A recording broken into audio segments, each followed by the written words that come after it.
Bueno, hoy es el cuarto domingo del advenimiento o del adviento, cualquiera de las dos. Pero hoy es el cuarto domingo del advenimiento. Este es el domingo donde recordamos el amor de Cristo, el amor de Dios por toda la humanidad. Ese amor de Dios fue presentado al mundo en la persona de Jesús. Por eso fue que cuando el apóstol Juan escribe, dice, porque de tal manera amó Dios al mundo que ha dado a su Hijo unigénito para que todo aquel que en Él cree no se pierda, mas tenga vida eterna. En Jesucristo nosotros tenemos vida eterna, no vida temporera, no vida parcial, no vida que se acaba mañana, sino vida eterna. Y el Señor vino, entró al mundo hace 2000 años atrás y proveyó el medio de salvación para todo aquel que cree. El apóstol Pedro revela parte del plan de salvación de Dios cuando escribe las palabras acerca de cómo los profetas habían anunciado el mensaje de Jesucristo. Dice estas palabras el apóstol Pedro en 1 de Pedro 1, del 10 al 12. Los profetas que profetizaron de la gracia destinada a vosotros, inquirieron y diligentemente indagaron acerca de esta salvación, escudriñando qué persona y qué tiempo indicaba el Espíritu de Cristo que estaba en ellos. Fíjense como Pedro dice, el Espíritu de Cristo estaba en los profetas, el cual anunciaba de antemano los sufrimientos de Cristo y las glorias que vendrían tras ellos. A estos se les reveló que no para sí mismos, sino para nosotros, administraban las cosas que ahora os son anunciadas por los que os ha predicado el Evangelio por el Espíritu Santo, enviado del cielo, cosas en las cuales anhelan mirar los ángeles. Imagínense ustedes que los ángeles en el cielo desearían poder entender cómo nosotros nos sentimos cuando recibimos la salvación de Jesucristo.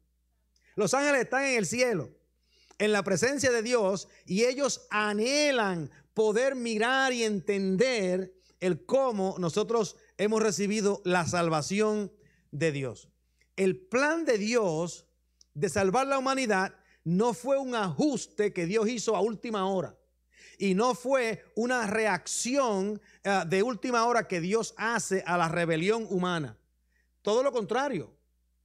Todo lo contrario. Dios planificó la venida de Jesucristo al mundo antes de que crease al mundo.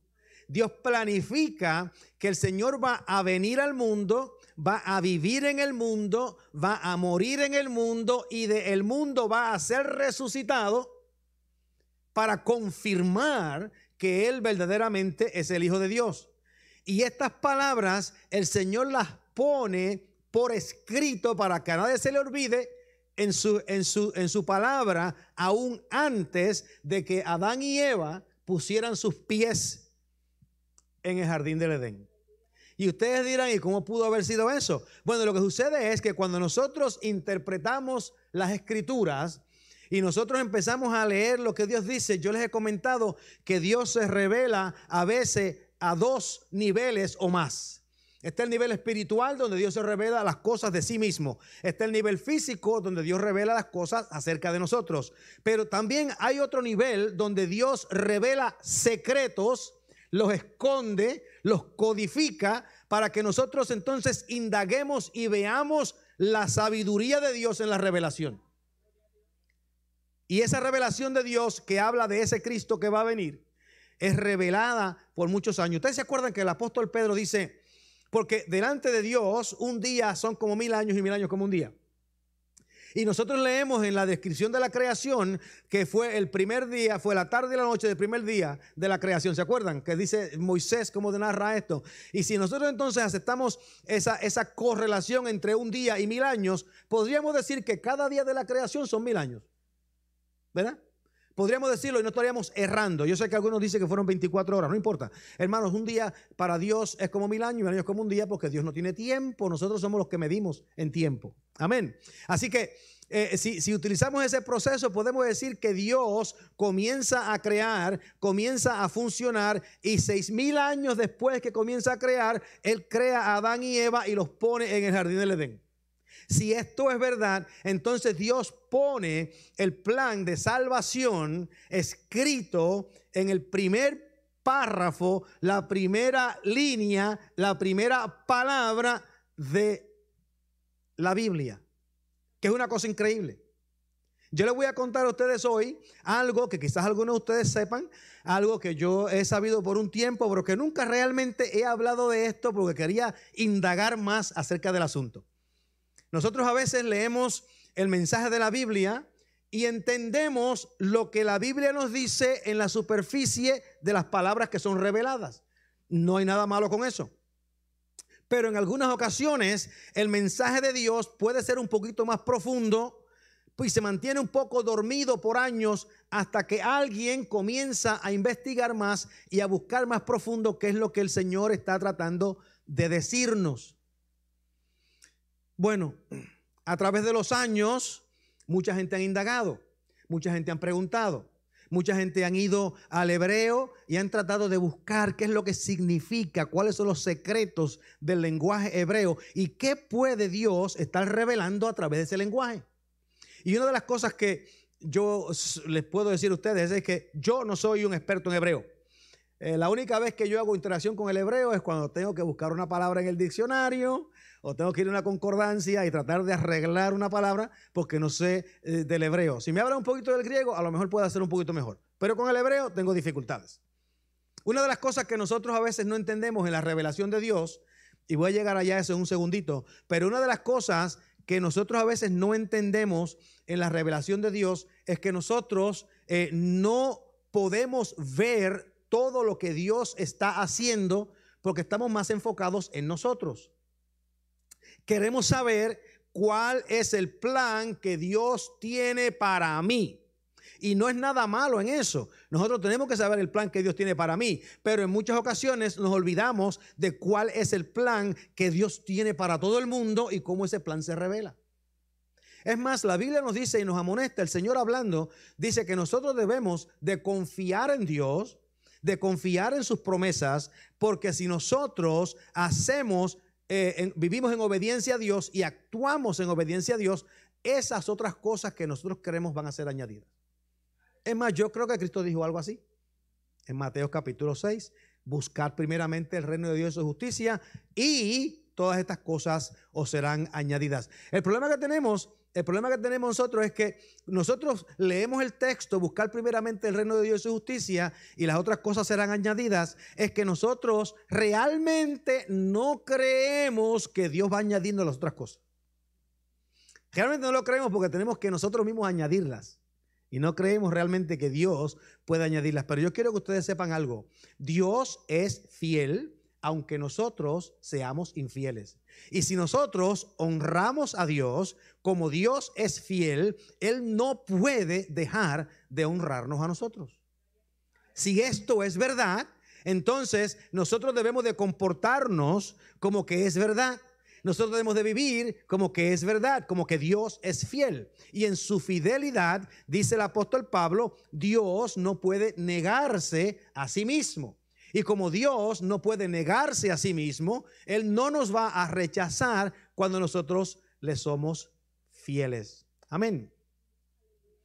En nuestras vidas, nosotros vamos a encontrar diferentes secretos y experiencias. Ustedes saben que cuando uno avanza en edad, uno va a tener unas experiencias que cuando uno es más joven no tenía.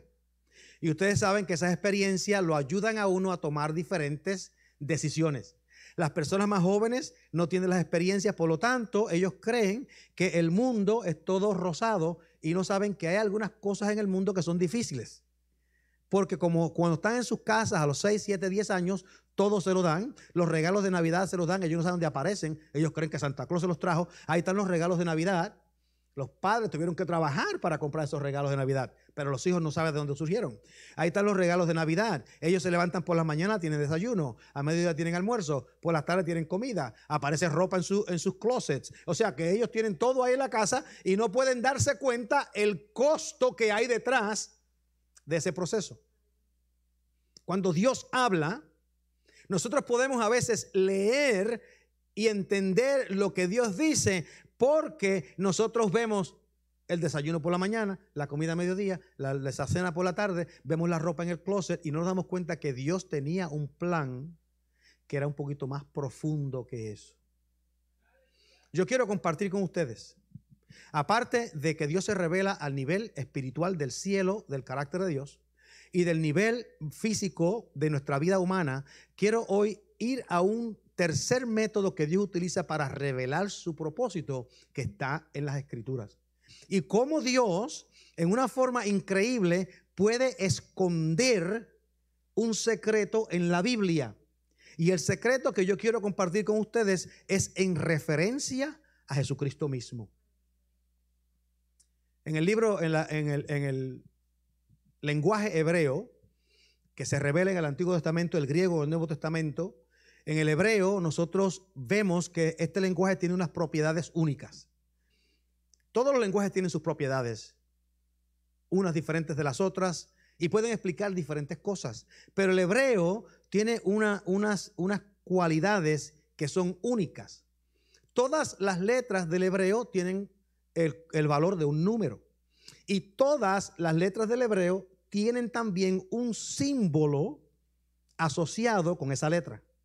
Y ese símbolo le trae significado a la letra. Y como todos los lenguajes, si nosotros vamos a tratar de investigar qué es lo que significa, podemos hacer la pregunta basándonos en lo que se dice con relación a las palabras individuales o las letras individuales en el lenguaje. En español yo me imagino que hay palabras de esa índole, donde nosotros podemos utilizarla con un significado y personas en otros países la pueden utilizar con un significado diferente o con un significado similar, pero no exactamente igual, porque las palabras pueden modificarse para traer comunicación. En el Antiguo Testamento, el Señor se revela y Él comienza en el principio, en Génesis capítulo 1, verso 1, comienza y dice la palabra, en el principio creó Dios los cielos y la tierra. En el principio creó Dios los cielos y la tierra. La frase o la palabra en hebreo que significa principio, en el principio, esa palabra es la palabra Bereshit. Bereshit. No quiere decir en el principio, sino que quiere decir en principio, pero la traducción está correcta. En el principio creó Dios los cielos y la tierra. Bereshit. En el principio. Y yo quiero hablarles de esa palabra. La información que yo voy a compartir con ustedes es información que ustedes la pueden conseguir en Google, en diferentes sitios. Cuando la busquen, búsquense, asegúrense que la persona que están escuchando es creíble, tiene credibilidad, ¿verdad? Pero esa información la pueden conseguir. No es un secreto que yo les estoy dando a ustedes hoy. Es un secreto en el sentido de que lo estamos revelando, pero no es un secreto en el sentido que es la primera vez que se revela. Amén. Así que cuando uno comienza a meditar en las palabras y yo comencé a analizar este proceso, me empiezo a dar cuenta que hay algunas cosas escondidas en el texto que es bien interesante. Déjeme decirle, la palabra Bereshit en hebreo tiene las palabras, las letras Beit, Resh, Aleph, Shin, Yud and Tav. En el hebreo se escribe de derecha a izquierda y esas palabras deletrean la palabra Bereshit. En el Nuevo Testamento o en el Antiguo Testamento ustedes pueden ver cómo estas palabras a veces funcionan. La palabra Beit, por ejemplo, que se encuentra en Bereshit al principio, la letra Beit, tiene una fotografía o tiene un símbolo como de una casa, como de una tienda, una casa. Y esa casa en hebreo es el símbolo, como dice uno, pictorial de la letra. Y la palabra Beit, la letra Beit va a tener ese significado donde quiera que usted lo ve. Cuando usted lee la palabra Bethlehem o Belén, nosotros decimos en español, está compuesta de la palabra Beit y Lehem. Y eso quiere decir la casa de pan. Y el Señor Jesús es el pan de vida. Así que es Bethlehem. Entonces esa palabra tiene un significado, la casa del pan, y el Señor viene de la casa del pan. La primera palabra del libro del alfabeto hebreo es la palabra Aleph. Y tiene el retrato o el significado como de un buey que significa poder y fuerza. Y normalmente la palabra Aleph, por ser la primera palabra del alfabeto hebreo, representa a Dios. La palabra Aleph representa al Padre. Y cuando ustedes ponen la palabra Aleph y Beit junta, va a encontrar la frase que dice la fuerza de la tienda. La fuerza de la tienda, que es el Padre. La palabra Aleph y Beit se combinan para decir la palabra Abba. En el Nuevo Testamento nosotros leemos la palabra Abba y decimos, Pablo dice, habla Abba Pater. Y el Abba Pater obviamente es Padre, Padre. Padre en hebreo y Padre en griego, Abba. Entonces, Aleph y Beit hace la palabra Abba. Y esa palabra Abba es una representación de Dios. Sin embargo, cuando el Señor revela el mensaje a Moisés para escribir el primer texto de la Biblia, no comienza a escribir el primer texto de la Biblia con la palabra Aleph, con la letra Aleph, que es la palabra que representa a Dios, sino que comienza con la palabra Beit y la letra Beit y la letra Resh. Y cuando usted pone la letra Beit y la letra Resh juntas, dice Bar. Y en el hebreo la palabra Bar significa hijo. Al comenzar la primera palabra de la Biblia, Dios no comienza con Dios, sino que comienza con el hijo. Bar, Bereshit. Y ahí está la palabra Beit y Resh. Comienza con el hijo. Pero fíjese que es bien interesante cómo esto funciona. La palabra Beit o Bar, cuando usted la separa, cuando usted la comienza a separar, Beit es la casa y Resh es una cabeza. Entonces, la palabra Bar significa cabeza de la casa. La palabra que significa Dios significa el poder de la casa, pero la palabra que significa Bar significa la cabeza de la casa. Al principio de la creación, Dios comienza su revelación de la creación en el principio diciendo que el hijo es la cabeza de la casa. En Génesis 1. Si uno comienza a desarrollar las palabras. Así que nosotros podemos ya empezar a ver que el plan de Dios de enviar a Cristo al mundo no fue un plan que ocurrió a última hora, sino que es un plan que Dios venía cocinando hacía muchos años. El Hijo, entonces, es el que posee autoridad, porque Él es la cabeza de la casa. Eso es parte del lenguaje acerca del Hijo. Por eso es que ustedes se cuentan que en el Antiguo Testamento el hijo primogénito recibía doble porción porque él era el que tenía la autoridad de la familia. Y Jacob sabía eso. Y Jacob quiso ser el poseedor de la autoridad y se roba la primogenitura de su hermano Esaú. Se roba la primogenitura, recibe la bendición y cuando recibe la bendición se convierte en el poseedor de autoridad, y por eso fue que Isaac no pudo darle una segunda bendición a Esaú, porque el poseedor de la autoridad ahora era Jacob. La Biblia nos dice inclusive, hablando acerca del Señor Jesús, que Él fue el Cordero de Dios en el libro de Apocalipsis, el Cordero de Dios que fue crucificado, que fue muerto desde la fundación del mundo. Desde la fundación del mundo ya Dios tenía este plan que iba a funcionar con el Señor. Así que cuando nosotros empezamos a ver estas primeras letras del alfabeto hebreo, Beit, tienda, Resh, cabeza, Aleph, Dios, podemos inmediatamente tener inicialmente una frase dentro de la palabra, y la frase es hijo de Dios. Bar-Halef, hijo de Dios. Al principio, en Génesis, in the beginning, en el principio, ahí está la palabra hijo de Dios. ¿Ustedes pueden imaginarse una cosa como esa?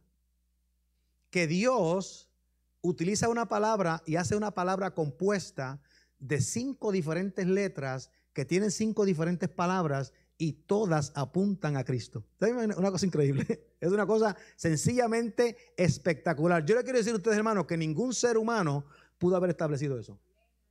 Ningún ser humano pudo haber creado una declaración acerca de la creación del mundo, donde en esa declaración estaba un señalamiento hacia el Hijo de Dios. Bet Resh Aleph.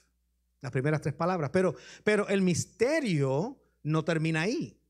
Porque la próxima palabra que surge dentro de esa frase es la palabra Shait. Y la palabra Shait tiene un significado común como de espinos. ¿Están viendo para dónde vamos? Tiene un significado común de espinos. Como que son espinos, de acuerdo a la concordancia de Strong, esos espinos se encuentran en el campo.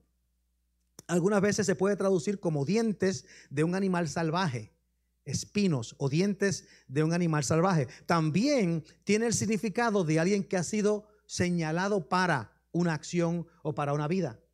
Así que nosotros empezamos a leer y empezamos a ver que el Señor Jesús, Él dice que Él entregó su vida para nosotros. Él fue señalado para entregar su vida para nosotros. ¿Y cuántos de nosotros no sabemos que en la crucifixión de Cristo le pusieron una corona de espinas? Estaban señaladas en el principio. La próxima letra que encontramos es la letra Yud. La letra Yud, y es la letra más pequeña del alfabeto hebreo. Es bien interesante esa letra Yud, porque el nombre de Yahweh, por ejemplo, en hebreo, comienza con la letra Yud. Y la letra Yud es la letra más pequeña del lenguaje hebreo, y sin embargo, Dios la utiliza para representar al más grande del universo. O sea que el reino de Dios siempre ha sido al revés. Siempre ha sido al revés. El reino de Dios siempre ha sido al revés. El que quiera ser el líder entre nosotros será su servidor. El que quiera ser el líder es siervo. El siervo es el que viene a ser el líder. Así que el Señor comenzó a revelar todo esto en esa palabra Bereshit. Mira lo que sucede con esta palabra Yud, que es una palabra bien interesante. Esta palabra tiene una referencia a un regalo que se da en homenaje a alguien. Un regalo en homenaje. La palabra Yud. Y una palabra que está asociada con las otras 3 letras que yo le mencioné. La próxima letra que viene es la palabra Shai. Shai. Y esa palabra Shai significa regalo. Entonces usted combina al Yud con el regalo y es un regalo en honor. Un regalo en honor. El Yud es un regalo en honor. Estamos caminando todavía. La última palabra que vamos a encontrar en el Bereshit es la letra Tav. Tav. La letra Tav se representa como con una T o con una cruz. Una T pequeña es una cruz. Así es como se presenta. Así que cuando nosotros leemos la palabra Bereshit en el Nuevo Testamento, en el Antiguo Testamento, dice in beginning. In beginning, ahí en el principio se presenta la palabra Bereshit y usted la desglosa letra por letra con los significados y podemos leerla de esta manera. El Hijo de Dios, coronado con espinas en su cabeza, el regalo del pacto en la cruz. Bereshit. Dígalo conmigo. Bereshit. El Hijo de Dios, coronado con espinas sobre su cabeza, el regalo o el don del pacto en una cruz.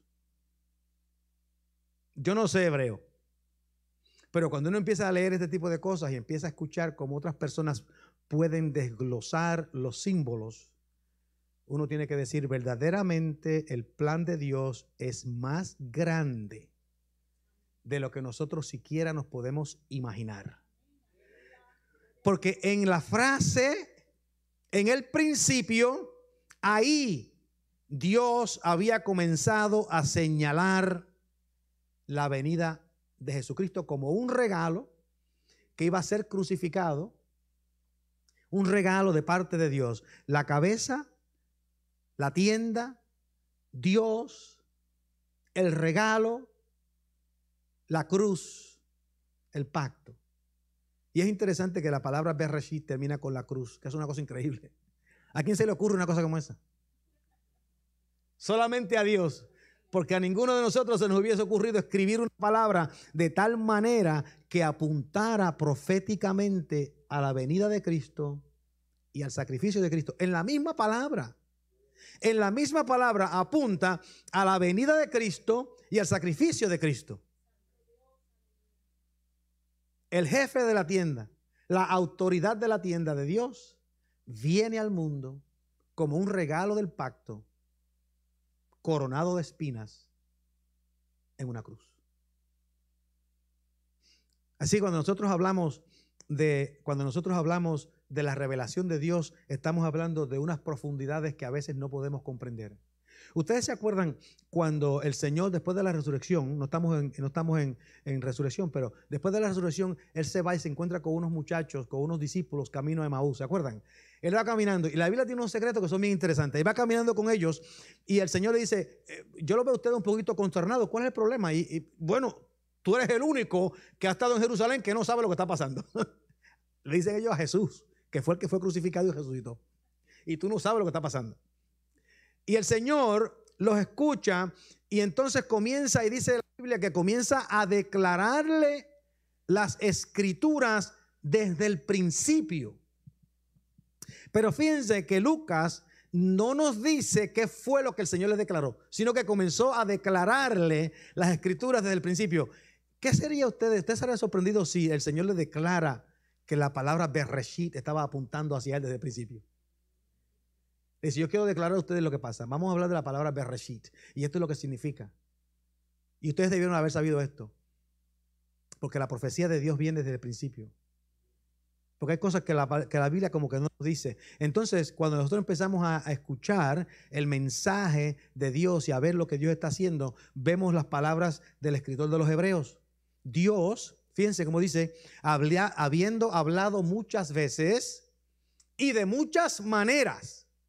Dios habló muchas veces y de muchas maneras en otro tiempo a los padres por los profetas. O sea que Dios comenzó a hablar, comenzó a revelar, comenzó a proveernos una forma de entender su mensaje, cosa de que nosotros tuviésemos una idea clara de que íbamos a encontrarnos con Jesucristo. En el principio nos habló de muchas veces y de muchas maneras. Pero ahora que Cristo ha venido en los postreros días, nos ha hablado por medio del Hijo. Cristo mismo se hace manifiesto, se hace físico, y nosotros ahora podemos ver cómo el Bereshit se cumple en el Señor, porque el que tiene toda autoridad vino al mundo, fue coronado con espinas, crucificado en una cruz y resucita el tercer día. Por eso fue que el Señor dijo, toda autoridad me es dada. Porque la palabra Beit Resh Bar significa el que tiene autoridad sobre la casa. Y el Señor dice, toda autoridad me es dada en el cielo y en la tierra.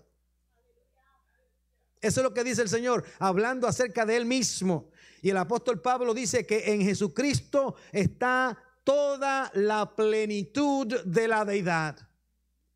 En los postreros días nos ha hablado por el Hijo, a quien, oigan esto, a quien constituyó heredero de todo. Él es el primogénito que va a recibir la herencia del Padre para recibir la autoridad del Padre. Y por quien asimismo hizo el universo. Y ahora vamos otra vez a Génesis 1:1.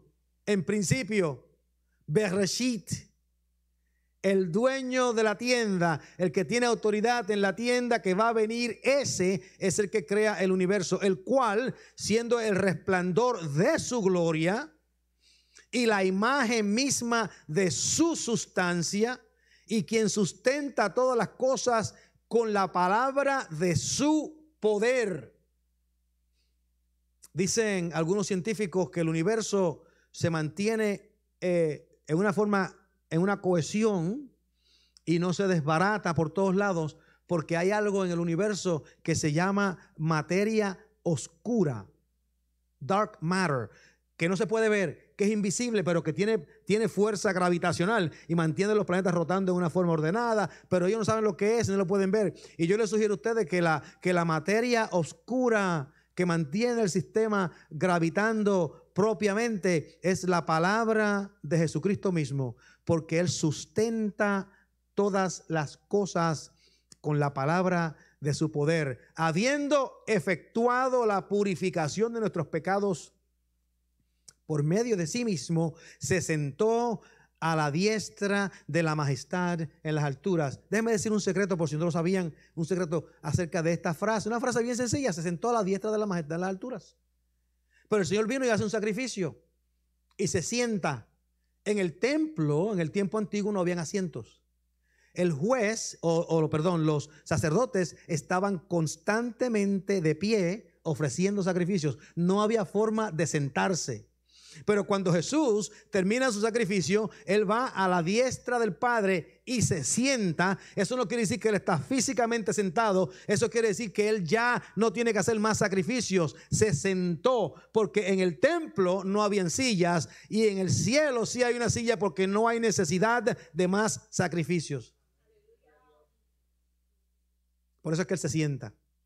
Él no se sienta porque está cansado, porque está ocupando un trono. Él se sienta porque ya no hay más sacrificios que hacer.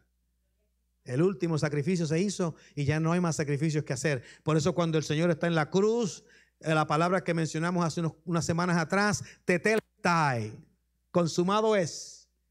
Tetelestai, se terminó, no hay que hacer nada más, el proceso acabó, no hay que hacer sacrificios nuevos, nadie tiene que pagar ninguna deuda, toda la deuda se pagó en el nombre de Jesucristo, y Él fue a la majestad de las alturas y se sienta a la diestra del Padre. Así que cuando nosotros hablamos de la venida del Señor, pues obviamente nosotros hablamos mucho de el Señor nació de María, el Espíritu Santo le habla a María, José se alarmó, iba a salir corriendo, el Señor lo detiene. María estaba completamente asustada porque ella va a dar a luz siendo una muchacha virgen. La familia están todos escandalizados. Yo imagino que los vecinos estaban hablando mal de todo el mundo. Ellos estaban desesperados por salirse del barrio, no volver más. Finalmente el Señor nace en Belén de Judea, la ciudad del pan. Y ahí en la ciudad del pan, Bethlehem, donde el Señor nace, ahí nace el pan de vida, que Dios profetiza miles de años antes de que ocurra. Ustedes se acuerdan que Juan, cuando habla de Cristo y lo señala, dice que Él era el Cordero de Dios, el Cordero de Dios. Y el Señor nace en un lugar donde se criaban los corderos para el sacrificio del templo. Y Juan lo señala, Él es el Cordero de Dios. Todos los otros corderos que nacen en aquel valle no eran los corderos de Dios, pero este es el Cordero de Dios.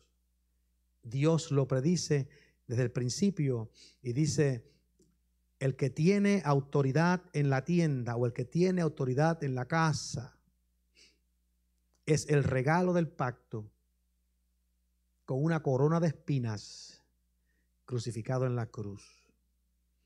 Y si usted quiere decirlo más corto, puede decir Bereshit.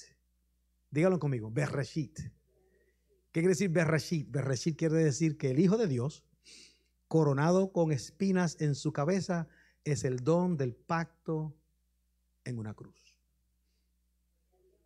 Ese es el significado de la Navidad.